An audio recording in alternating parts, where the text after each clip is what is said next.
Small cap के अंदर 18% का करेक्शन हो चुका है। अब रिटेल इन्वेस्टर ये सोच रहा है कि यहाँ पे क्या हमें इन्वेस्ट करना चाहिए या ये किसी तरीके का ट्रैप है।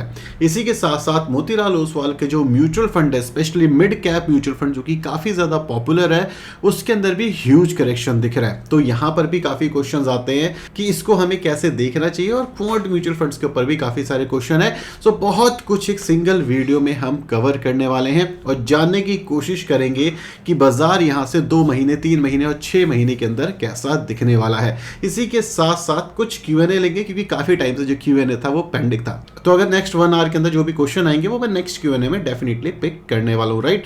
सो बिना टाइम वेस्ट करे डायरेक्टली चलते हैं वीडियो की side. So small cap 250 index मैंने यहाँ पे खोला हुआ है। अगर आप मोटे मोटे तौर पे देखोगे तो यहाँ पे जो गिरावट है वो करीब करीब 18% के आसपास है। यहाँ पे थोड़ा सा अपमूव देखने को मिला था हमें, लेकिन उसके बाद वापस से जो आज की क्लोजिंग हुई वो ऑलमोस्ट ना के बराबर ही थी। मतलब एक तरीके का रेड कैंडल ही अगर आप देखोगे तो यहाँ पे देखने को मिल रहा है। सो यहाँ पे एक क्वेश्चन आता है कि क्या यहाँ पे हमें इन्वेस्ट करना चाहिए, क्या ये एक अच्छा स्कोप है इन्वेस्ट करने का। तो देखो यहाँ पे हमें 2 चीज़ें देखनी है जिस हिसाब से आप ये मान सकते हो कि भाई ये अच्छी बाइंग जोन हो सकती है या फिर नहीं। तो जो पहला सपोर्ट आ रहा था हमारा वो करीब करीब 16,000 के आसपास आ रहा था, जो ऑलरेडी टूट चुका, और जो नेक्स्ट सपोर्ट है हमारा वो आपको इस वाले जोन के आसपास दिख रहा है, जो कि है करीब करीब 15,000 के आसपास। अगर आप इसको पीछे करोगे तो यहाँ पे काफी बार जो मार्केट है वो आती है और सपोर्ट लेती है। इसके बाद अगर मैं वर्स्ट के सिनेरियो मान लूँ कि इसको भी तोड़ देता है बाजार, तो थर्ड जो एक मेजर सपोर्ट है, इसके नीचे मोस्ट प्रॉब्ली जो हमारा स्मॉल कैप है वो नहीं जाना चाहिए, वो आता है भाई 13,000 रुपए के आसपास। ठीक है, तो यहां से अगर मैं रिस्क रिवॉर्ड रेशियो को कैलकुलेट करने की कोशिश करूं तो जो हमारा रिस्क है वो करीब करीब जो आ जाता है वो आ जाता है यहां से भी करीब करीब 8% की गिरावट के आसपास। ठीक है, 8% यहाँ पे गिरावट हो सकती है। लेकिन अगर मैं रिवॉर्ड मानूं और ये सिर्फ और सिर्फ अपना ऑल टाइम हाई हिट कर दे तो करीब करीब 21% के आसपास है।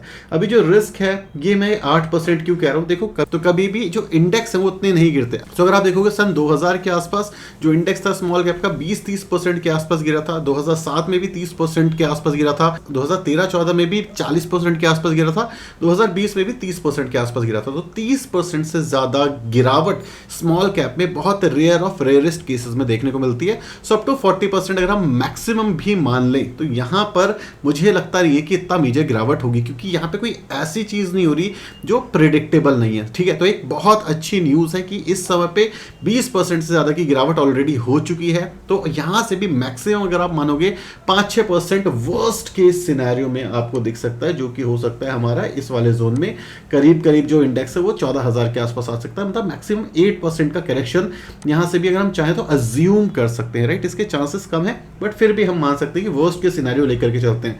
तो जो रिस्क रिवॉर्ड रेशियो है हमारा यहाँ पे वो हमारे फेवर में जा रहा है। ठीक है, क्योंकि अब यहाँ पे इन्वेस्टमेंट शुरू की जा सकती है। तो 31% के आसपास के गेन्स मिल जाएंगे अगर ये इस वाले जोन पे भी आ जाता। तो ऑल टाइम हाई से 30% का करेक्शन होगा अगर ये यहाँ पे आ जाए। तो इससे ज्यादा गिरावट पर्सनली मुझे नहीं लगता। वैल्यूएशन एक रीजनेबल प्राइस के आसपास धीरे धीरे करके आ रही है। सो मैक्सिमम 8% का करेक्शन और गेन 20% का। तो रिस्क रिवॉर्ड रेशियो में अब जो स्मॉल कैप है वो हमारे फेवर में आ रहा है धीरे धीरे करके। ठीक है, तो एक बेसिक चीज आपको जो ध्यान रखनी है वो ध्यान रखनी है ये वाली। अगर आप ये समझ गए तो आपका काम हो जाएगा। देखो स्मॉल कैप में 2 चीज होती है। पहला होता है प्राइस करेक्शन, जो ऑल टाइम हाई से यहां तक अगर आप देखोगे तो 18% के आसपास हो चुका है। दूसरा होता है टाइम करेक्शन। ठीक है, अगर प्राइस करेक्शन ज्यादा नहीं होता तो जो टाइम करेक्शन है वो ज्यादा होता है, मतलब एक ही जगह पे कंसोलिडेट करता रहता है। तो ऑलरेडी अगर प्राइस करेक्शन हो चुका है तो टाइम करेक्शन मोस्ट प्रॉब्ली इतना नहीं होता हुआ दिखेगा आपको। ठीक है, सो यहाँ पे एक अच्छी खासी अपॉर्चुनिटी है स्मॉल कैप में इन्वेस्ट करने की। लेकिन अगर आप ये सोचो एकदम से गेन्स आएंगे तो नहीं, जब तक ये वाला जोन जो है जो कि है गैप डाउन ओपनिंग, अगर ये जब तक फिल नहीं होती, यहां पे वॉल्यूम्स नहीं आता, सो आप ये मानो जो हमारा मेजर सपोर्ट है वो है 15,800 के आसपास। 15,800 जब तक नहीं टूटता तब तक आप भूल जाओ अप मूव होगा। लेकिन 15,800 के ऊपर अगर मार्केट एक बार बंद हो जाए तो फिर आप मान सकते हो कि मार्केट एक अप मूव के अंदर मूव हो चुके। ठीक है, तो पहली इन्वेस्टमेंट यहां पे हो सकती है। दूसरी इन्वेस्टमेंट जो है वो हो सकती है हमारी इस वाले जोन पे, जो कि करीब करीब 13,000 के आसपास। ये 2 अपॉर्चुनिटी हैं इस समय पे बाजार के अंदर दिख रही है। और एज आई सेड कि भाई मैं ऑलरेडी 50% पैसा जो कि मैंने स्मॉल कैप इंडेक्स से पहले प्रॉफिट बुक करके निकाला था वो मैं 50% डाल चुका हूँ। हाइपोथेटिकली समझ लो 1 लाख रुपए अगर मैंने निकाले थे तो 50,000 ऑलरेडी जा चुके हैं। 50% पे मैं बैठा हूँ। अब जो नेक्स्ट 50% की इंस्टॉलमेंट है वो जाएगी 13,000 के आसपास। तो एक अच्छा ऑप्शन है, यहाँ पे जरूर खरीदना चाहिए। क्वेश्चन यहाँ पे कितने रिटर्न हमें एक्सपेक्ट करना चाहिए स्मॉल कैप से से अगर हम इमीडिएट लेवल की बात करें, इस साल की अगर मैं बात करूं, तो स्मॉल कैप 250 इंडेक्स से मुझे लगता है मोस्ट प्रॉब्ली एंड होते होते करीब करीब वर्स्ट के सिनेरियो में 20-21% के आसपास के रिटर्न मिलने चाहिए। ये अजम्पशन है फॉर श्योर। अगर मार्केट में कुछ ऐसी चीज हो जाए जो प्रिडिक्टेबल नहीं है, मतलब रेट कट ना हो, इन्फ्लेशन एकदम से बढ़ जाए, दिन दुनिया में लड़ाई हो जाए, जो यूएस है वो सैंक्शन लगाना शुरू कर दे, ये सेपरेट सिचुएशन है, इसको कोई प्रिडिक्ट नहीं कर सकता। तो वो सिचुएशन पूरी अलग है। लेकिन अभी देखते हुए नहीं लगता कि भाई ऐसा कुछ होने वाला है, राइट। अगर कुछ भी नहीं होता, जैसी इकोनॉमी सिर्फ और सिर्फ वैसी भी चले, मतलब कोई भी मेजर अप मूव ना आए, बहुत ज्यादा इंप्रूवमेंट ना मिले, तो एक साल के अंदर एटलीस्ट 20% का अप मुझे लगता है स्मॉल कैप में मिल सकता है, ठीक है। तो अगर आप मेरे से पूछोगे तो भाई ये पोजीशन बिल्डिंग फेज है, 3 इंस्टॉलमेंट डालनी थी, 3 मैं डाल चुका हूं, एक मेरे पास फॉर अ सेफर साइड रहेगी कि भाई वर्स्ट के सिनेरियो की भाई दुनिया ही खत्म होने वाली है, यहाँ पे जो चाइना वही हमला कर दे, तो जो लास्ट सिनेरियो मिलता है हमें वो मिलेगा भाई 12,000 के आसपास। इसके चांसेस कम है, क्योंकि अगर आप कह रहे हो भाई 12,000 तक जो स्मॉल कैप है वो जाएगा, मतलब मार्केट के अंदर करेक्शन होगा 32% ऑल टाइम हाई से, और इतना करेक्शन होना थोड़ा सा मुश्किल है, ठीक है। क्योंकि भाई 30% का करेक्शन, हाँ मैं समझ सकता हूँ 30% का correction it's normal, small cap में ये होना बनता भी है, इतना होता भी है, लेकिन मोर देन 30% का करेक्शन सिर्फ और सिर्फ तब देखा गया है अभी तक हिस्ट्री के अंदर, जो शेयर बाजार का हिस्ट्री लास्ट 20 साल का इंडिया मार्केट की अगर मैं बात करूं, जब बाजार के अंदर कोई ऐसा तूफान आ जाता है जिसको कोई प्रेडिक्ट नहीं कर सकता, ठीक है। सो रिस्क रिवॉर्ड रेशियो हमारे फेवर में ऑलरेडी आ चुके हैं, तो स्लोली स्टेडली पोजीशन बिल्ड करना शुरू किया जा सकता। तो पहली चीज हो गई ये। तो स्मॉल कैप से आई होप यहाँ पे चीजें सॉर्टेड हो गई होंगी कि भाई क्यों करना चाहिए, ये आपको क्लियर हो गया होगा। अब बात कर लेते हैं Motilal Oswal mid cap mutual fund की। तो अगर आप Motilal Oswal mid cap mutual fund को देखोगे तो किसी ने एक्सपेक्ट नहीं किया था कि ये फेज मोतीलाल के अंदर देखने को मिलेगा, क्योंकि लास्ट एक महीने से अगर आप देखोगे तो जो मिड कैप का इंडेक्स है वो करीब करीब गिरा है 7.71% के आसपास। ये डेटा 29 का है। अगर मैं मोतीलाल की बात कर लूं तो भाई ये 14%, करीब करीब 15% गिर चुका है।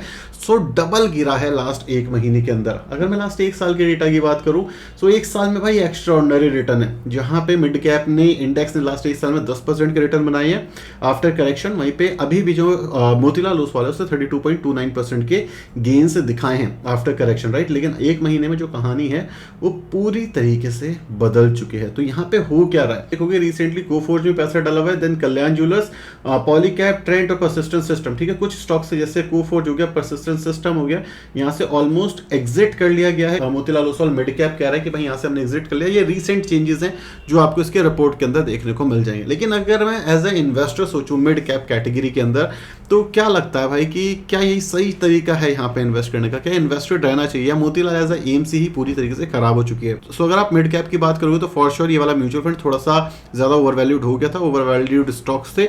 इस वजह से रिसेंट नेगेटिविटी में जब मार्केट में थोड़ा सा करेक्शन आया, ये थोड़ा सा ज्यादा गिरा है, ठीक है। तो अगर आप लास्ट 3 महीने में आए होगे तो भाई आपने गलती कर दी, यहाँ पे थोड़ा सा फंस गए होगे आप। लेकिन क्या यहाँ पे डरने वाली बात है कि भाई जो मिड कैप है वो चलेगा नहीं, चीजें थोड़ी सी खराब हो जाएंगी? देखो ऐसा होता नहीं है कि भाई आपने आज म्यूचुअल फंड खरीदा और कल आप इससे एक्सपेक्ट करना शुरू कर दो कि भाई रिटर्न है। देखो मार्केट है, मार्केट काफी डायनेमिक होती है, हर दिन के हिसाब से चेंज होती है। मार्केट के अंदर बहुत सारे सेंटिमेंट्स आते हैं, पॉजिटिव होते हैं, नेगेटिव होते हैं, जिससे जो आपके रिटर्न है वो काफी ज्यादा ऊपर नीचे करते रहते हैं। लेकिन अगर आप मोतीलाल एज एएमसी देखोगे तो क्या ये एक्स्ट्रा ऑर्डिनरी है? हाँ, ये थोड़ी सी अच्छी एएमसी है। अगर आप देखोगे रेपुटेशन तो है इसकी, ठीक है, तो ऐसी कोई दिक्कत वाली बात नहीं है। दूसरी चीज, जो भी यहाँ पे अजम्पशंस निकल के आए थे, न्यूज निकल के आई थी, जो भी घपले वाली बात निकल के आ रही है, उस पर कोई भी ठोस सबूत निकल करके नहीं आया। दूसरी चीज हो गई ये। तीसरी चीज आपको ये समझना पड़ेगा कि भाई जो मोतीलाल ओसवाल है वो एक एएमसी है, वो एक म्यूचुअल फंड है। जैसे कुछ टाइम पहले क्वांट रिटर्न्स दे रहा था, फिर क्वांट के रिटर्न्स थोड़े से कम हुए, अभी मोतीलाल ओसवाल रिटर्न दे रहा था, अब कुछ टाइम से वो गिर रहा है। सो अगर आप सिर्फ और सिर्फ ये सोच रहे हो कि भाई मैं हमेशा टॉप परफॉर्मिंग म्यूचुअल फंड में रहने वाला हूँ, तो ना कभी ऐसा हुआ है, ना कभी ऐसा हो सकता है। क्योंकि जो म्यूचुअल फंड होते हैं और जो स्टॉक्स होते हैं, ये टाइम टू टाइम चर्न करते हैं। मतलब कई बार ओवर वैल्यूड होते हैं, फिर गिरते हैं, और फिर दोबारा से ओवर वैल्यूड होते हैं, ठीक है। ये सिंपल सा साइकिल है जो शेयर बाजार में चलता है। कभी किसी म्यूचुअल फंड के अंदर के जो स्टॉक्स होंगे वो अच्छा परफॉर्म करेंगे, वो रिटर्न्स देगा। कभी किसी म्यूचुअल फंड के अंदर कोई स्टॉक्स होंगे जो गंदा परफॉर्म करेंगे, वो अंडर परफॉर्म करेगा। ये सिंपल सी साइकिल है। बेसिक एग्जाम्पल अगर आप क्वांट को लेना चाहते हो तो क्वांट के अंदर रिलायंस और जियो जब अच्छा काम करेंगे तब वो पैसा बनाएगा। रिलायंस और जियो कब अच्छा काम करेंगे? सिर्फ और सिर्फ तब करेंगे जब रिलायंस के अंदर जब रिलायंस का जो बिजनेस है वो अच्छे रिटर्न बनाना शुरू कर देगा, क्योंकि वो एक रिफाइनरी बिजनेस है। ऑयल प्राइसेस कम होने चाहिए, हमारे इंपोर्ट्स बढ़ने चाहिए, उसका बिजनेस एक्सपेंड होना चाहिए। क्वांट से तगड़ा म्यूचुअल फंड कोई नहीं निकलेगा। सेम चीज अगर आप देखोगे मोतीलाल ओसवाल एक काफी अच्छा म्यूचुअल फंड आप मान सकते हो, बिकॉज जैसे ही इन्हें ये पता चला भाई अब थोड़ी सी दिक्कत है तो इन्होंने स्विच करने का सोचा कि भाई कोफोर्ज से निकलना शुरू कर दें, परसिस्टेंट सिस्टम से निकलना शुरू कर दें, क्योंकि थोड़े से ओवर वैल्यूड स्टॉक हो चुके हैं ये वाले। सो उस केस के अंदर क्या हो रहा है, वो अपने पोर्टफोलियो को डाइवर्सिफाई कर रहे हैं और वापस से चर्न कर रहे हैं। जो मिड कैप है वो चर्निंग पे पूरी तरीके से बेस है कि भाई अच्छे स्टॉक्स रखेंगे, अच्छे म्यूचुअल फंड्स रखेंगे, रिटर्न बनेंगे, नहीं रखेंगे तो रिटर्न नहीं बनेंगे। तो काफी ज्यादा डायनेमिक मुझे लगता है इस समय मोतीलाल ओसवाल है, जो कहीं ना कहीं लैग कर गया या जो हमारा क्वांट म्यूचुअल फंड था। तो मोटे मोटे तौर पे देखोगे क्या मोतीलाल ओसवाल मिड कैप बेकार है? नहीं। क्या शॉर्ट टर्म में इसमें इंपैक्ट रहेगा, शॉर्ट टर्म में प्रॉब्लम्स रहेगी? डेफिनेटली। क्या यहाँ पे रिटर्न्स पर्सपेक्टिव से कोई इशू हो सकता है? बिल्कुल हो सकता है, बिकॉज वैल्यूएशंस हाई हैं थोड़े से जो इसके अंदर के स्टॉक्स है। सो फॉर श्योर यहाँ पे शॉर्ट टर्म में 2-3 महीने 6 महीने के अंदर आपको इश्यूज दिख सकते हैं। क्या यहाँ से एग्जिट कर जाना चाहिए? तो भाई मेरा मानना है नहीं, एग्जिट करने की ऐसा कोई इमीडिएट जरूरत नहीं है। अगर आप 3-4 साल के लिए हो यहाँ पे तो ठीक ठाक काम हो जाएगा, यहाँ पे ऐसी कोई डरने वाली बात नहीं है, एएमसी बड़ी है। लेकिन अगर आप ये सोचो कि भाई मेरे को एंड ऑफ दिस ईयर ही पैसा चाहिए था, तो फॉर श्योर यहाँ से एग्जिट करना चाहिए, बिकॉज अभी कुछ टाइम तक यहाँ पे अंडर परफॉर्मेंस रहेगी। अब एक क्वेश्चन आता है कि भाई मोतीलाल ओसवाल के डिफेंस फंड है, मोतीलाल ओसवाल का स्मॉल कैप 250 है, क्या ये भी खराब हो जाएंगे? नहीं, ये एक पैसिव म्यूचुअल फंड है, और जब पैसिव म्यूचुअल फंड होता है तो वहां पे एएमसी का डायरेक्टली कोई इंटरवेंशन होता नहीं है। उनका मेन काम होता है कि जो निफ्टी के इंडेक्स है उसको अपने लेवल पे कॉपी करना टाइम टू टाइम, बस इतना ही काम होता है किसी भी एएमसी का इंडेक्स म्यूचुअल फंड में। तो अगर आप 250 ले रखा, तो अगर आपने 250 लिया हुआ है मोतीलाल का या डिफेंस फंड लिया हुआ है, आपको वो फंड पसंद है तो आप उसके अंदर इन्वेस्टेड रह सकते हो, ऐसी कोई डरने वाली बात नहीं है। बट हाँ, एक्टिव फंड है आपके पास तो डेफिनेटली आपको देखना चाहिए कि क्या वो फंड खराब हो चुका है। जैसे मुझे लगता है स्मॉल कैप अभी भी ठीक है, मिड कैप थोड़ा सा ओवर वैल्यूड है। कुछ टाइम के बाद अगर आप 3-4 साल तक रुकते हो तो चीजें सेटल डाउन हो जाएंगी। अब बात कर लेते हैं क्वांट की, क्या लगता है क्वांट में क्या हो रहा है, क्वांट में बने रहना चाहिए, एग्जिट करना चाहिए? काफी सारे लोगों ने पूछा, इसके ऊपर मैं एक डेडिकेटेड वीडियो लेकर के आऊंगा, चाहे मोतीलाल हो चाहे क्वांट हो। लेकिन काफी क्वेश्चंस थे तो मैंने सोचा क्यों नहीं इसी वीडियो में थोड़ा सा कवर कर लेते हैं, ताकि लोगों को थोड़ी सी शांति मिल जाए। तो अगर अब तक वीडियो पसंद आई तो सबसे पहले इस वीडियो को लाइक और चैनल को सब्सक्राइब कर दो, ये इंपॉर्टेंट है मेरे लिए और आपके लिए टोटली फ्री। क्वांट की अगर हम बात करें तो भाई क्वांट के अंदर क्या हो रहा है, कुछ नहीं, सेम ही इशू है जो मोतीलाल में दिख रहा है। टॉप होल्डिंग इस तरह पर फंसी हुई है। टॉप होल्डिंग सिर्फ और सिर्फ तब चलेगी जब देखो माइक्रो इकोनॉमिक ठीक होगी, हमारी क्रूड ऑयल के प्राइसेस नीचे आएंगे, आईएनआर है वो थोड़ा सा स्ट्रांग हुआ और इंटरेस्ट रेट कट होगा। ये 3 चीज आप हो जाने तो जो क्वांट के म्यूचुअल फंड है वो रॉकेट बनते हुए दिख जाएंगे आपको। क्यों? क्योंकि टॉप होल्डिंग उसकी उस तरीके से डिजाइन है, उन्होंने ऐसे स्टॉक्स ही लिए हुए जो इस समय पे इस मार्केट के अंदर पिटे हुए, वो ग्रोथ मार्केट के लिए बनाए थे और मार्केट से समय पे ग्रोथ ही गायब हो गई है। तो जैसे मोतीलाल हो गया या क्वांट हो गया, ये ग्रोथ टाइप के म्यूचुअल फंड है, इनकी इन्वेस्टिंग स्ट्रेटेजी फोकस्ड स्ट्रेटेजी है, ये ग्रोथ पे मेनली बेट करते हैं। तो जब मोमेंटम गायब होता है तो ये जो मोमेंटम वाले म्यूचुअल फंड्स होते हैं जैसे क्वांट और मोतीलाल ओसवाल, ये थोड़ा से स्ट्रगल करते हुए दिखते ही हैं। तो इसलिए कहते हैं वेल बैलेंस पोर्टफोलियो बनाना चाहिए, मतलब वैल्यू प्लस ग्रोथ प्लस एक बैलेंस पोर्टफोलियो अगर आप बनाते हो तो आपका काम हो जाता है, राइट। तो आई होप आपको क्लियर हो गया होगा कि मोतीलाल ओसवाल में क्या हो रहा है और क्वांट के अंदर क्या हो रहा है। सो डरने वाली कोई बात नहीं यार, 2-3 साल तक अगर आप रुकते हो तो चीजें काफी ज्यादा स्टेबलाइज हो जाएंगी। डर के एग्जिट कर लोगे तो भाई आप थोड़ा सा फंस जाओगे, ऑलमोस्ट चांसेस है कि आप लॉस करके ही निकलो। हर इंसान का पोर्टफोलियो रेड में, ऐसा कोई नहीं बचा जिसका पोर्टफोलियो ग्रीन में हो, अनटिल अनलेस वो 5 साल 10 साल से इन्वेस्ट कर रहा है, उसने अपना पोर्टफोलियो चेंज नहीं किया। तो ठीक है, तो ये नॉर्मल है, मार्केट का फेज है, निकल जाता है, पैसा आपका बन जाएगा। सेकंड हाफ में मुझे लगता है जो मार्केट है हमारी अच्छी तरीके से काम करना शुरू कर देगी। होल्ड डीके 4K का कमेंट आ रहा है, कह रहे हैं सर प्लीज बताएं कि Nippon India small cap 250 index fund बढ़िया है 15 से 20 साल के लिए? बिल्कुल भाई बढ़िया है, ये एक इंडेक्स फंड है। आप ये कह रहे हो मार्केट के ऊपर आप बैट कर रहे हो तो इससे बढ़िया तो कुछ हो ही नहीं सकता। अगर आप 15-20 साल के लिए इन्वेस्ट करना चाहते हो सो मुझे लगता है Nippon India small cap 250 fund अच्छा है। आप एक्टिव भी देख सकते हो, लेकिन अगर आप चाहो 20 साल के लिए आप के अंदर वो दम है कि आप 20 साल होल्ड कर सकते हो तो वो डेफिनेटली एक अच्छा म्यूचुअल फंड है, इंडेक्स म्यूचुअल फंड है। बट ये एक्टिव फंड नहीं है, तो ये बाजार की तरह ही बिहेव करेगा, मतलब गिरेगा तो भाई गिरता रहेगा, कुछ टाइम तक कंसोलिडेट करेगा। यहाँ पे आपका रिस्क मिटिगेशन नहीं होता जो कि एक्टिव फंड में होता है, ठीक है। तो ये चीज याद रखना। बट अदरवाइज आप कभी भी इस प्रॉब्लम में नहीं आओगे कि भाई अंडर परफॉर्म हो रहा है आपका म्यूचुअल फंड। क्यों? क्योंकि आप खुद ही एक इंडेक्स हो, है ना, तो इंडेक्स ही होगी आप, तो अंडर परफॉर्म कर नहीं सकते। सो अगर आप इंडेक्स इन्वेस्टिंग करना चाहते हो तो कर सकते हो, ऐसी कोई दिक्कत वाली बात नहीं। वॉलेटाइल होगा फॉर श्योर, बट कर सकते हो। योगेश जी का कमेंट आ रहा है, कह रहे sir quant ELSS mutual fund में इन्वेस्ट कर सकते हैं? बिल्कुल योगेश जी, बिल्कुल करो क्वांट ईएलएसएस म्यूचुअल फंड में इन्वेस्ट, क्योंकि मुझे लगता है एक सही म्यूचुअल फंड है, लार्ज कैप कैटेगरी का एक म्यूचुअल फंड है, लार्ज कैप टाइप का म्यूचुअल फंड है। जैसे ही ग्रोथ वापस आएगी हमारी इकोनॉमी के अंदर, एफआई थोड़ा बहुत इन्वेस्ट करना शुरू करेंगे हमारी इकोनॉमी में, तो क्वांट एलएसएस अच्छा रिटर्न्स बना करके देगा, क्योंकि फंडामेंटल लेवल पे, स्टॉक लेवल पे उसमें कोई इशू नहीं है। उसमें इशू है कि भाई एफआई बेच रहे हैं इसलिए क्वांट एलएसएस गिर रहा है। और आप ईएलएसएस में म्यूचुअल फंड में इन्वेस्ट करोगे तो आपकी पर इंस्टॉलमेंट को 3 साल कंप्लीट करने पड़ेंगे। मतलब अगर आप आज कोई करोगे इंस्टॉलमेंट तो भाई वो 3 साल के बाद आज की इंस्टॉलमेंट कंप्लीट होगी, और कल कोई इंस्टॉलमेंट करोगे तो 3 साल बाद सेम डेट पे ही वो कंप्लीट होगी। तो हर इंस्टॉलमेंट को वहां पे 3 साल कंप्लीट करने पड़ता है, बस ये याद रखना, उससे पहले आप एग्जिट नहीं कर पाओगे, ठीक है। तो लॉक इन पीरियड है ईएलएसएस म्यूचुअल फंड में। आई होप ये एक अच्छा है, टैक्स सेविंग के लिए कर रहे हो तो अच्छी बात है, टैक्स सेविंग के लिए नहीं कर रहे हो तो भाई फ्लेक्सी कैप पिक कर लो, ज्यादा अच्छा रहेगा। लकी कॉमेडी का कमेंट आ रहा है, ये कह रहे हैं कि भाई ये पॉलिटिकल क्यों बनता जा रहा है। भाई कोई पॉलिटिकल नहीं है, कोई पॉलिटिक्स नहीं है। आप ये कह रहे हो कि भाई अगर हम फेड के बारे में बात नहीं कर सकते, आरबीआई के बारे में बात नहीं कर सकते, देश में थोड़े बहुत जो इशू है उसके बारे में बात नहीं कर सकते, चाहे ये आप पॉलिटिकल वे में ले लो, चाहे आप इससे फाइनेंशियल वे में ले लो, ये सारे तरीके से इंपैक्ट करता है। अगर ये पॉलिटिकल वे में होता तो भाई मैं पॉलिटिकल पार्टी के ऊपर उनके मंत्रीज को लेकर के काफ़ी ज़्यादा टारगेट करता, बल्कि मुझे उसमें कोई खास इंटरेस्ट है नहीं।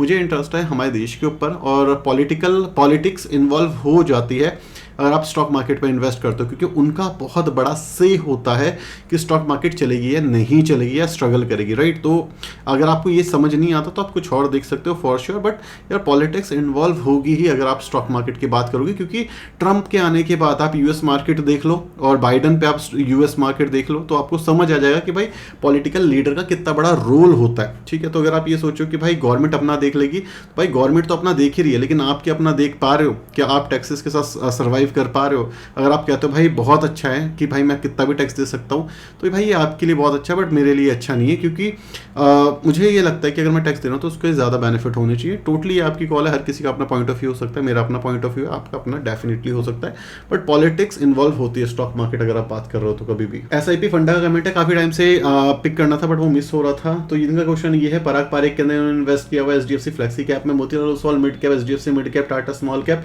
Motilal Oswal small cap, Invesco India small cap, Nifty next 50 fund है, 200 मोमेंटम फंड है। सो इनकी एज 18 साल के आसपास है। भाई काफ़ी अच्छे इन्वेस्ट कर रहे हो, I am proud of you कि आपने काफ़ी अच्छा इन्वेस्ट किया, काफ़ी अच्छा पैसा इन्वेस्ट कर रहे हो। लोग यहाँ पे 30-30, 40-40 साल में इतना पैसा इन्वेस्ट नहीं कर पाते, तो काफ़ी अच्छा आप इन्वेस्ट कर रहे हो। ये कह रहे हैं कि मेरा होराइजन 15 साल के आसपास है, मेरा गोल है 2 करोड़ के आसपास फाइनेंशियल फ्रीडम अचीव करना, और मेरा जो पोर्टफोलियो है इसमें कुछ चेंज करने की ज़रूरत है क्या। फॉर श्योर इसमें चेंज करने की बहुत ज़्यादा ज़रूरत है, लेकिन आपकी एज के हिसाब से आपने जो स्टेप लिया यही काफ़ी ज़्यादा अच्छी बात है। अगर आप पराग पारेख को देखोगे अच्छा है, फ्लेक्सी कैप देखोगे अच्छा, लेकिन 2 फ्लेक्सी कैप की कोई ज़रूरत नहीं पड़ती, आप एक फ्लेक्सी कैप ले सकते हो जो आपको पसंद है, दोनों ही अच्छे हैं। मोतीलाल ओसवाल मिड कैप है, एचडीएफसी मिड कैप है, बढ़िया 2 मिड कैप अच्छी बात है, रख सकते हो आप।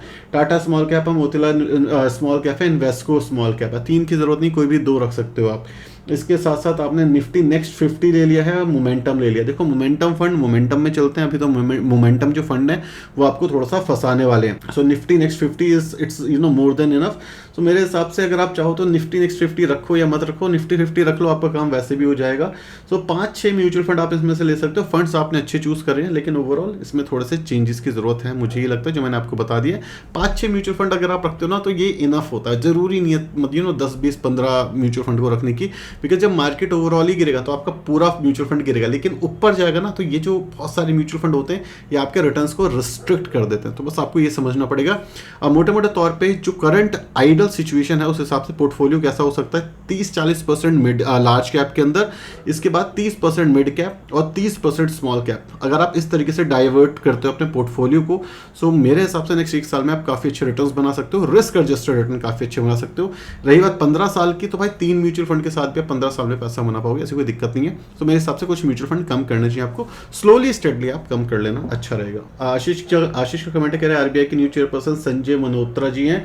सो बिल्कुल सर बिल्कुल सही कह रहे हो आप। लास्ट वीडियो के अंदर आई थिंक वो मेरे से मिस हो गया, मैंने रविकांत कुछ करके बोला था, क्योंकि उस समय मैं कुछ देख रहा था, मैं किसी चीज़ के बारे में पढ़ रहा था, तो इस वजह से मुझे नहीं याद कि वो नाम कैसे स्टिक हो गया।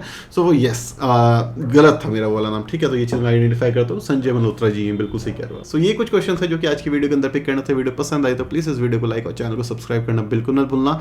Thank you so much for watching this video. Tata bye bye, signing of.